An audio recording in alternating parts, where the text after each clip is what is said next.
நான் ரித்து பாப்பாவுக்கு 7 மந்த்ஸ்லேருந்தே broccoli start பண்ணிட்டேன். அவங்களுக்கு எப்படி ப்ரொக்கோலி ரைஸ் செஞ்சு கொடுப்பேன்றதை பார்க்கலாம். ஃபர்ஸ்ட் 7 to 8 பீஸ் ப்ரொக்கோலியை சுடு தண்ணியில் போட்டு மஞ்சத்தூள் போட்டு பிளான்ச் பண்ணி எடுத்துக்கிறேன். தென் குக்கரில் ஃபைனாக சாப் பண்ண 5 சின்ன வெங்காயம், அப்புறம் ப்ரொக்கோலி, தென் 1/4 ஸ்பூன் சீரகம், பிஞ்ச் ஆஃப் மல்லித்தூள், மிளகுத்தூள், தென் பாப்பாக்காக தனியாக அரைச்சி வச்சுருந்த கருவேப்பிலை பொடி கொஞ்சம் சேர்த்துக்கிறேன். இது கூடவே 1 ஸ்பூன் ரைஸ் அண்ட் 1 ஸ்பூன் துவரம்பருப்பு வாஷ் பண்ணி 20 மினிட்ஸ் கிட்ட சோக் பண்ணி வச்சுருந்தேன், அதையும் போட்டுக்கலாம். இப்போ மூடி போட்டு 4-5 விசில் விட்டுக்கோங்க.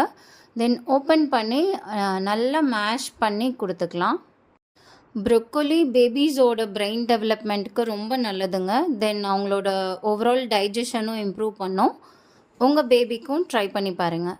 வீடியோ பிடிச்சிருந்தா லைக் அண்ட் ஷேர் பண்ணுங்கள். எதாவது ரெசிபீஸ் வேணும்னா கமெண்ட் பண்ணுங்கள். Two subscribe for more videos. Thank you.